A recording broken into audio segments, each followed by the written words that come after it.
जंगलात राहताना आपली करन्सी काय होती? ग्लुकोज. अन्न ही करन्सी होती. आता आपली करन्सी काय आहे? Money. But with that money you are still buying the glucose. खरं जेवणच घेतो ना विकत पैशाने. करन्सी चेंज झाली, राईट? जंगलात असताना करन्सी होती फूड, आता करन्सी चेंज झाली. That's the only thing. मला प्रॉब्लेम काय क्रिएट झाला सांगतो. Greatest invention of human being is humans learn to store the grain. तुम्ही अन्न स्टोअर करायला शिकला म्हणून तुमच्याकडे एवढा वेळ मिळाला. आणि वेळ मिळाल्यामुळे मग क्रिएटिव्ह, तुम्हाला रोज जर मी जंगलात पाठवलं आणि एकच काम आहे स्वतःचा जीव वाचवायचा, अन्न शोधत फिरायचं, तुम्हाला क्रिएटिव्हिटी येणार आहे का? थिंकिंग येणार आहे का? आपण ह्युमन एव्होल्युशन स्टडी नाही करत आहे. सगळे आन्सर्स तिथे ह्युमन एव्होल्युशन मध्ये. ह्युमन एव्होल्युशन मध्ये जर बघितलं ना तर वी नीड टाइम. पण मग प्रॉब्लेम आहे, आपल्याला द ग्रेट ऑक्सिजनेशन इव्हेंट झाली, मग पृथ्वी तयार झाली, मिथलेशन झालं, ग्रीन हाऊस इफेक्ट झाला, सगळं सोडून दिलं. आपल्या ब्रेनला कंटिन्युअस वर्किंग आहे. म्हणजे ज्यावेळेस जंगलमध्ये होतो त्यावेळेस इन सर्वायवल आणि रिप्रोडक्शनसाठी वर्किंग आहे. त्याच्यानंतर ज्यावेळेस ग्रेन स्टोरेज शिकलो त्यावेळेस तो माहिती का, ह्युमन बॉडीमध्ये आणि ॲनिमल बॉडीमध्ये एकच ॲनाटॉमिकल फरक आहे जो आपल्याला सुपिरियर बनवतो. कुठल्याच प्राण्याकडे नाही. माय थंब. एकच प्राणी ज्याचा थंब त्याच्या 4 बोटाच्या अगेन्स्ट जातो म्हणजे ह्युमन आहे. म्हणून आपण सगळे स्किल वर्क करतो. कुठल्याच प्राणी पेन धरू शकत नाही, स्कॅपल धरू शकत नाही, बिकॉज त्यांचा थंब त्याच्या अगेन्स्ट जात नाही. You remove your thumb and you can not do any skill work.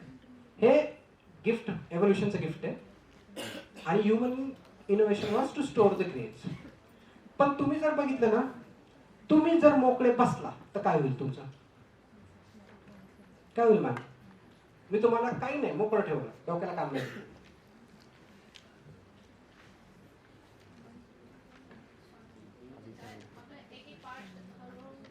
That's the next big challenge in medicine when AI will be there. Me code करायला AI घरी, मी सकाळी उठल्यापासून AI सांगतो. आता इथं एवढं नाहीये पण युएसचं एक सीन सांगतो, युएसची डेली लाईफ मध्ये. सकाळी उठल्यानंतर पार्सल डिलिव्हर करायला ड्रोन येतोय, आर्टिफिशियल इंटेलिजन्स झालं. हाऊस क्लीन करायला माझ्याकडे शाळेचा, आत्ता सुद्धा इथे इंडिया 12 माझ्याकडे रोबोट आहे झालं. ब्रेकफास्ट करायला मी प्रोसेस्ड फूड वापरतोय, मी हीट करून खातो किंवा मी जास्तीत जास्त पॅनकेक्स बनवतो झालं. कोड मला करायचंच नाहीये, AI बनवतोय. थोड्या दिवसांनी रोबोटिक सर्जरी झाली तर मला ओपीडीला पण जायचं नाही, घरी बसल्या बसल्या मी काउन्सिलिंग करतोय. रिमोट ओपीडीज आहेत, रिमोट डायग्नोसिस आहे. करायचं काय आहे मी? नेक्स्ट बिग चॅलेंज हा आहे, 5 वर्षांनी सॅलरी वगैरे गोष्टी सोडून द्या, पण तुम्हाला काम नाहीये, करणार काय आहे? आणि boredom is the biggest killer of human brain. म्हणून मी लिहिलंय फ्युचर चॅलेंज पहिला आहे की AI can cure the disease, पण AI cannot cure the boredom. तुम्ही मोकळं बसणार आहे आणि मोकळं बसून तुम्ही काय करता? तुम्ही ट्राय करून बघा स्वतः एंगेज करायला स्वतःला. अनलेस अँड अंटिल तुमच्यावर काही प्रेशर आहे तुम्ही काम नाही करत. तुम्ही जर पूर्ण मोकळा बसला ना, तुम्ही सकाळी उठून व्यायाम करता का, तर ठीक आहे, हार्ट नीट राहिलं पाहिजे, कोलेस्ट्रॉल नाही वाढलं पाहिजे. त्याच्यानंतर काय करणार? पिक्चर बघतात, किती बघणार? कारण का ब्रेनमध्ये ना एक एबिंग हर्स कर्व नावाची कन्सेप्ट आहे. म्हणजे एखादी गोष्ट केल्यानंतर ती बरी वाटते का, तर ब्रेनमध्ये डोपामिन नावाचं केमिकल रिलीज होतं. पण रोज ती केली ना तर रेजिस्टन्स येतो, तुम्ही ती गोष्ट थांबवता. करणार काय? हा मेजर चॅलेंज आहे इथून पुढे की 5 वर्षानंतर तुम्हाला जर कामच उरलं नाही तर काम काय पुढचं? कारण का एव्होल्युशन अख्खं करून बसलोय आता. आणि रेट ऑफ एव्होल्युशन हाताने घालवला आपण. ह्युमन बॉडी तुम्हाला जन्म घ्यायला किती दिवस लागतो? आईच्या पोटातून 9 महिने अप्रॉक्सिमेट पकडून चालू. ह्युमन बॉडीचा एव्होल्युशन मध्ये ग्रो व्हायला, अडॅप्ट करायला एक स्पीड आहे, नेचरचा एक स्पीड आहे. आतापर्यंत 1900 पर्यंत म्हणजे इंडस्ट्रियल रेव्होल्युशन यायच्या आधीपर्यंत, फ्रेंच रेव्होल्युशन 1800 सालाच्या आधीपर्यंत ह्युमन डेव्हलपमेंटचा स्पीड आणि नेचरचा एव्होल्युशन स्पीड हा नियर अबाउट सिमिलर होता. आता ह्युमन एव्होल्युशनचा स्पीड इतका आहे तुमची बॉडी अडॅप्टच नाही करू शकत आहे. मी एक एक्झाम्पल सांगतो की आपली बॉडी किती बिघडली आतमध्ये. याला क्युअर फाइंड करायला लागणार आहे AI थ्रूच. लास्ट योगिता इथंच आहे, she is a doctor. We scanned 40 students first इयरचे की स्पाईनचं काय झालं बघू तरी. 40 स्टुडंट, एक पण रिपोर्ट नॉर्मल नाही, सगळ्यांना अँटेरियर लॉस ऑफ लॉर्डसिस आहे. आत्ता किती लोकांनी तुमचे MRI काढून बघितलेत? मी आत्ता भेटला होतो, एकाचं जरी स्पॉन्डालायसिस नसेल ना, तर आय चेंज म्हणे, MRI करून बघा या एजमध्ये. ह्यांचं तर सोडून द्या. म्हणजे sir what is your age? एवढं सुद्धा जगून दाखवायचं तुम्ही. तिल ते याच्या 50 गाठून दाखवायचं एक गोळी न घेता तुम्ही. शक्यच नाहीये. कारण का जेवढं रॅपिड टेक्नॉलॉजी डेव्हलपमेंट झाली ना, तेवढी बॉडी नाही अडॅप्ट करू शकत आता.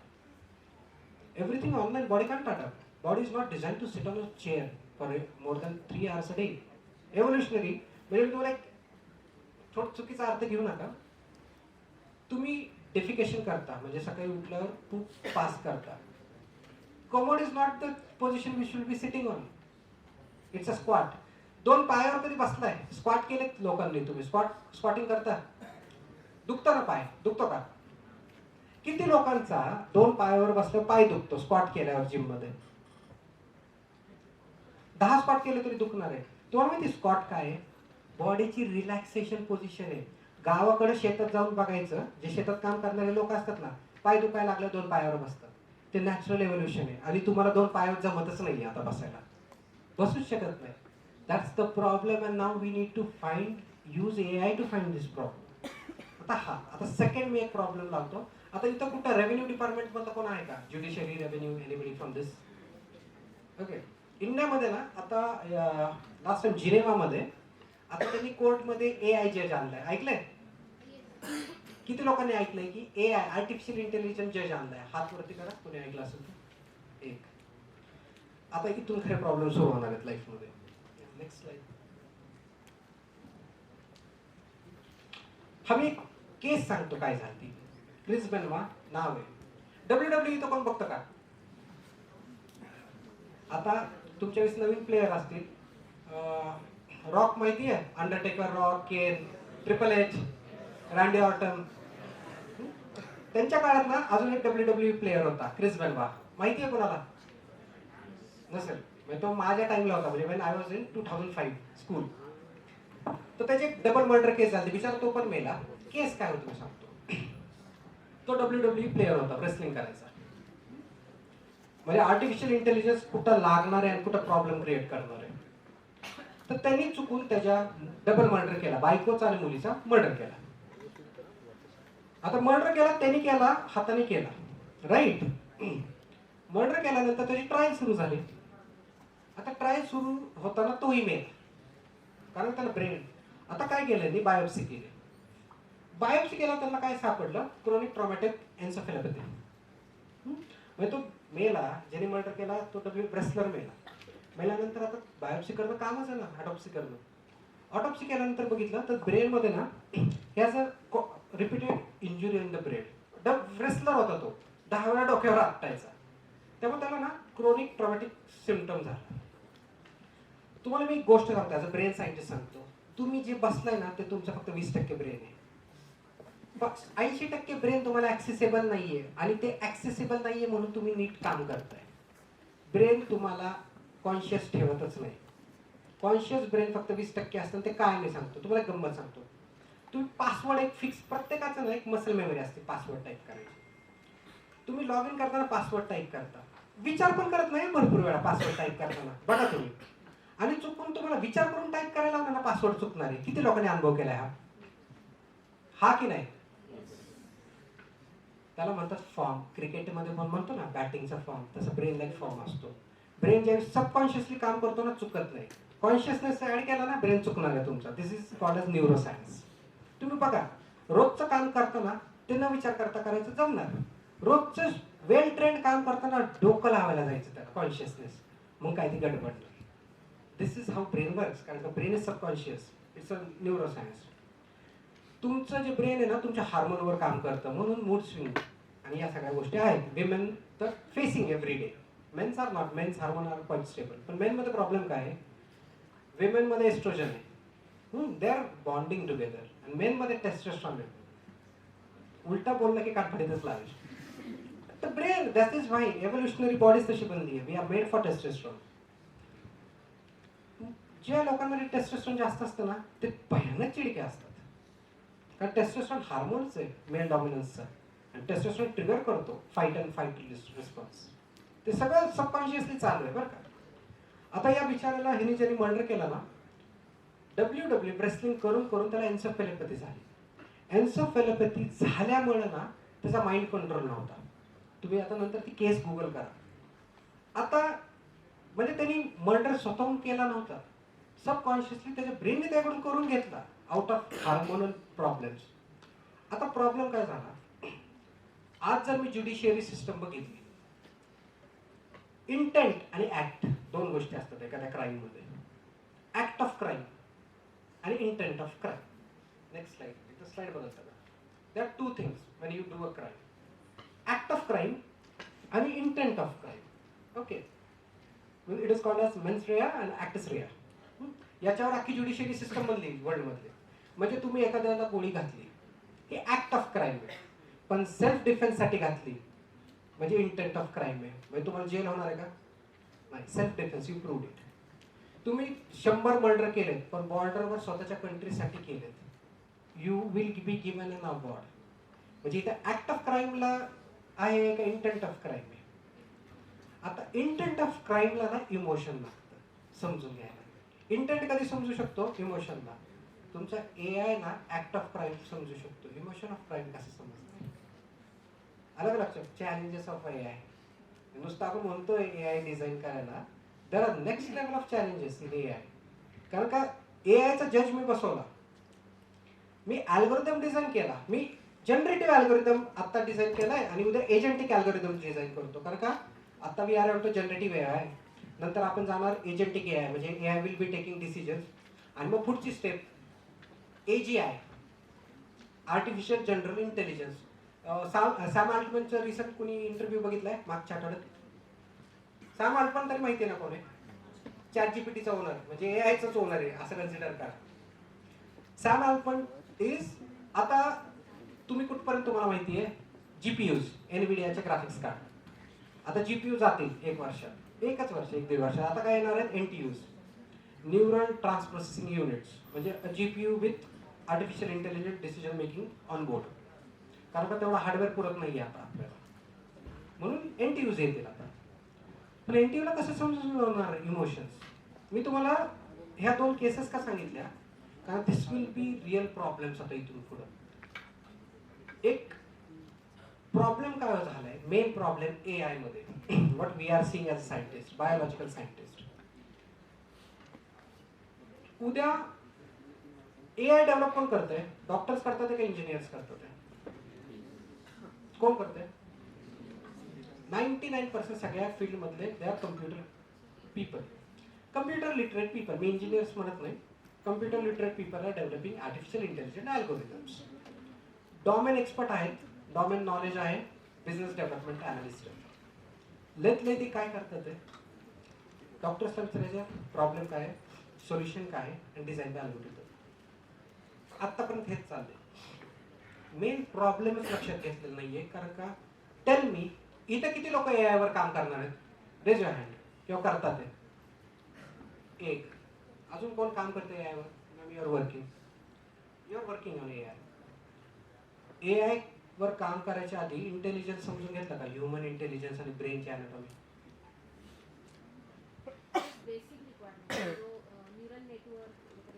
ब्रेन पहिला कसा वर्क होतोय तुम्हाला माहिती आहे का? इंटेलिजन्स. हे बघा, मी आर्टिफिशियली एखादी गोष्ट, आर्टिफिशियली बायोलॉजिकली गोष्ट मिमिक करायची आहे मला, त्यासाठी पहिला मला बायोलॉजी खूपच क्लिअर पाहिजे, राईट? तुम्हाला घर बांधताना उद्या मी इंजिनियर आला, तो म्हणला, तुम्ही त्याला काय विचारणार? एक्सपिरियन्स किती वर्षाचा आहे घर बांधायचा, बरोबर? तो इंजिनियर म्हटला, हो मी युट्यूबवर बघितलंय घर बांधायला, युट्यूबचे व्हिडिओ बघितलेत, मी बांधू शकतो. देणार आहे का काम करायला? आणि आपले इंजिनियर जे AI कोड करतात, युट्यूबचे व्हिडिओ बघतोय, डॉक्टर करून मी समजून घेतोय, मी डॉक्टर कधी येणार? तर जोपर्यंत डॉक्टर कधी कोड करायला येत नाही ना, परफेक्ट नाही होणार आहे, 10 चुकवणार आहे. And this is creating the blunder. Blunder काय आहे? इंजिनियर्सला रोज कामच नवीन खेळच पाहिजे, काहीतरी इनोव्हेशनच करायचंय. बाय डिफॉल्ट जेनेटिक्सच आहे इंजिनिअरिंगची, की इनोव्हेशन. पण तुम्ही कुठून सुरुवात केली समजायला? न्यूरल नेटवर्कला. तुम्हाला ब्रेनचे पूर्ण 1035 areas, interaction, neurogenesis, neuroplasticity, brain conversion, synaptic transmission, काय माहिती?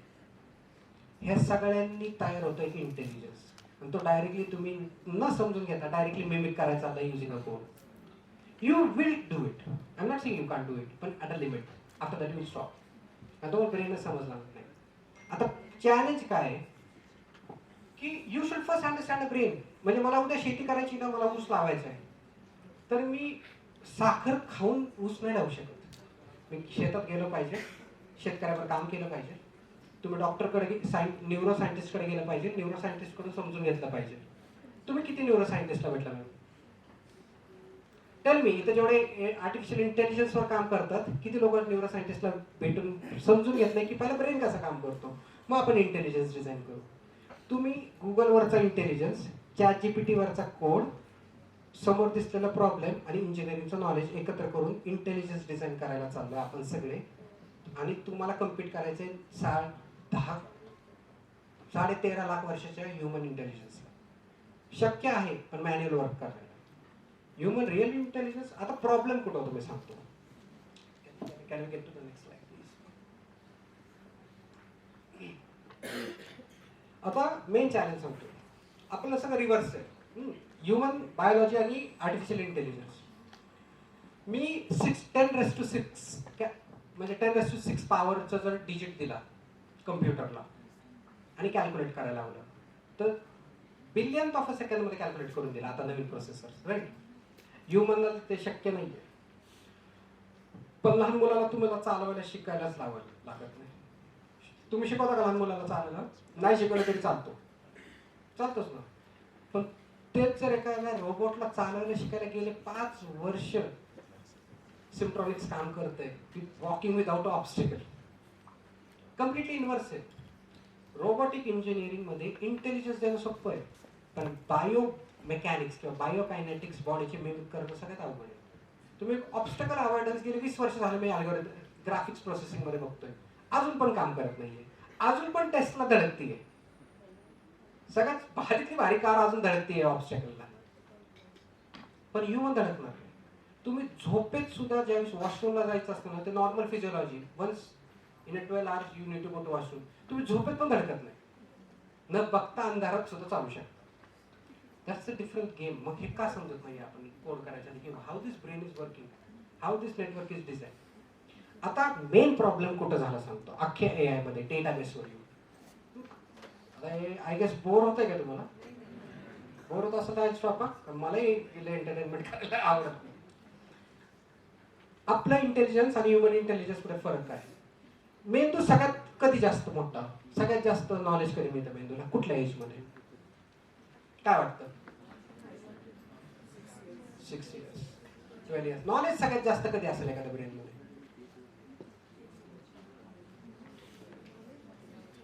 बरं, इथं आंब्याची बाग कुणाची आहे का? आंब्याची किंवा कुठल्या फळबाग कुणाकडे आहे का? आंब्याचं झाड आहे, काय आहे, फुलाचं झाड आहे. गार्डनिंग कुणाला आवडतं? आंब्याची बाग आहे का सर? हा आहे. आंब्याचा सीझन येतो, आंबे काढताना, आंबे काढले की काय करता? छाटणी करता, बरोबर ना? त्याचं नॉर्मल प्रोसेस. AI कसं काम करतं?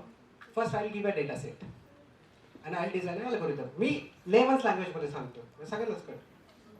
मी एक डेटा सेट दिलाय, डेटा सेटवर प्रोसेसिंग करायला अल्गोरिदम दिलाय. तो अल्गोरिदम काय करतो? प्रत्येक वेळेस डेटा सेट प्रोसेस करतो आणि नवीन येणारा डेटा पण इंटरप्रिट करतो. जुना डेटा माझ्या डेटाबेसमध्ये आहे तसाच आहे, तो अपडेट होईल, प्लस नवीन डेटा ऍड होत जाईल. म्हणजे माझा डेटाबेस काय होतोय? प्रत्येक वेळेस डेटाबेस काय होतोय? वाढतोय. आणि आपलं लॉजिक काय आहे? जेवढा जास्त डेटाबेस तेवढा जास्त efficient decision making. Human body complete opposite आहे नेचर.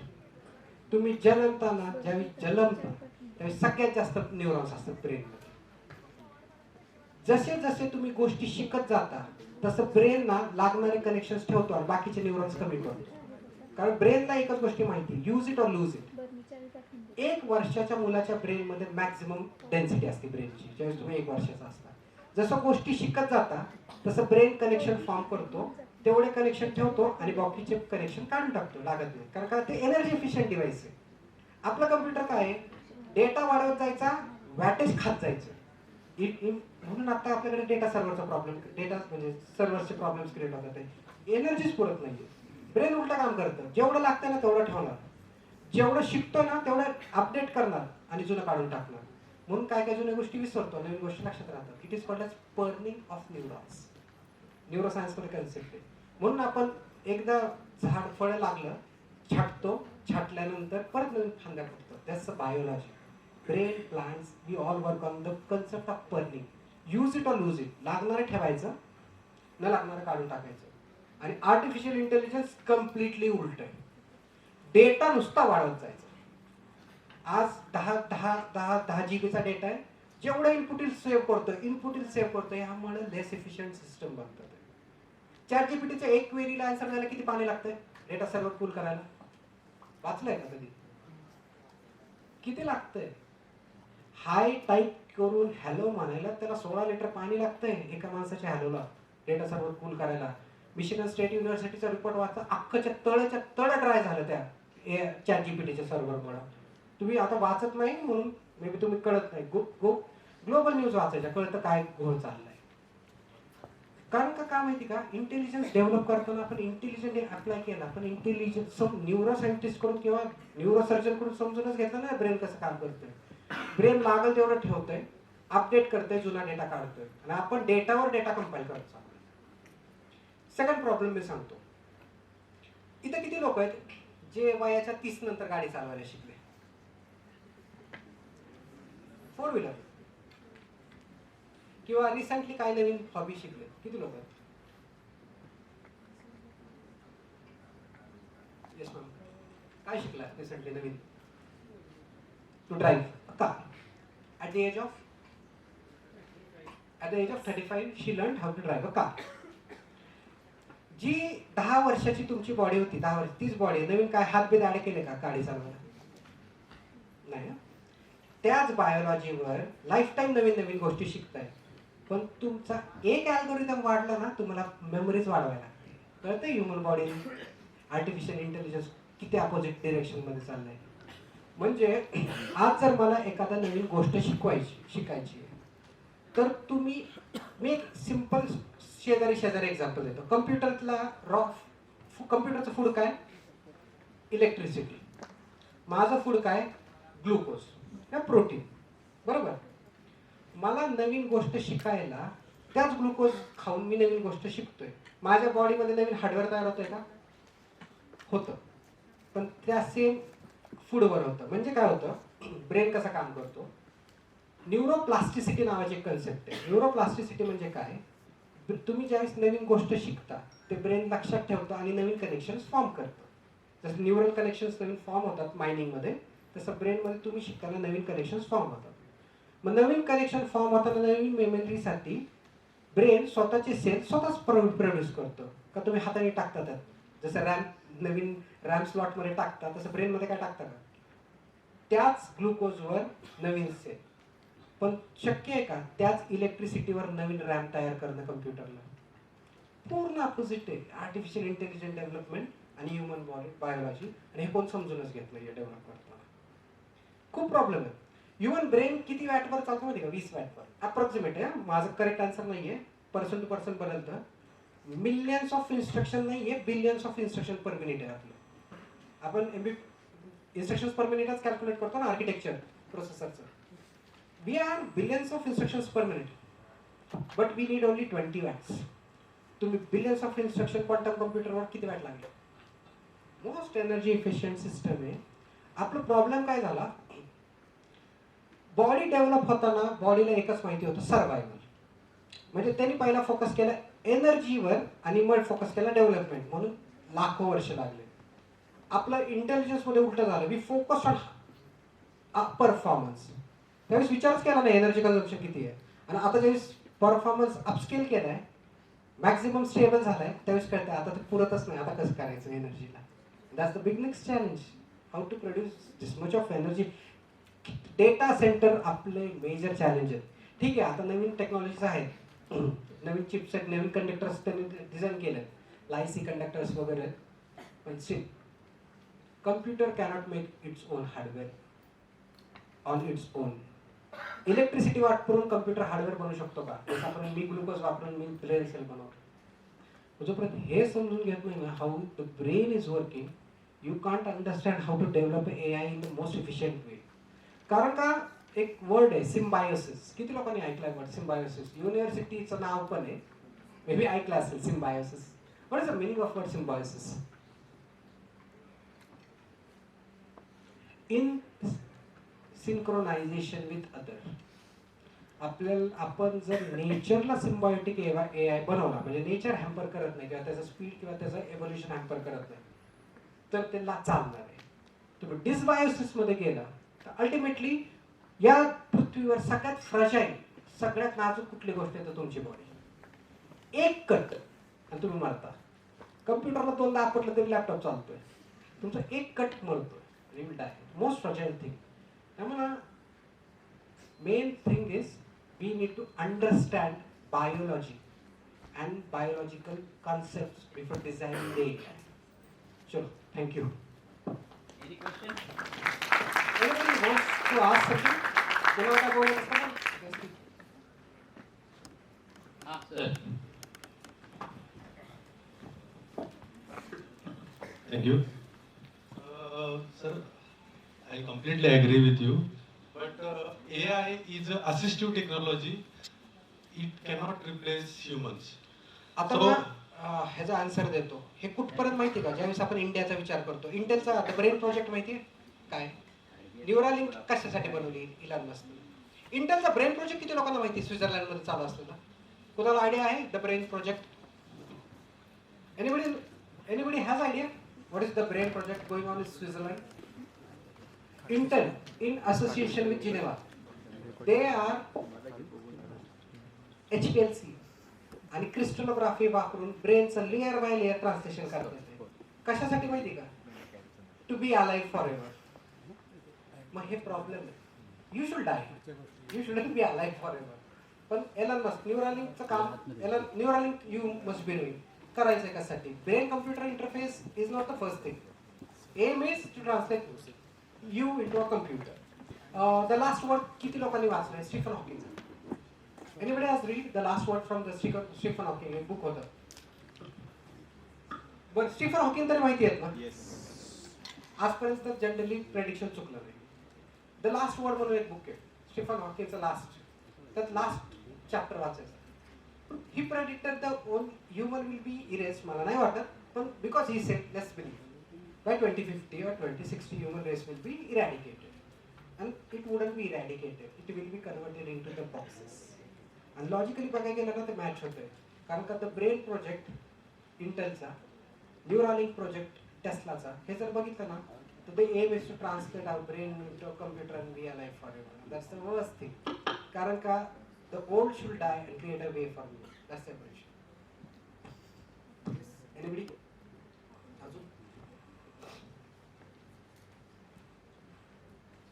Thank you.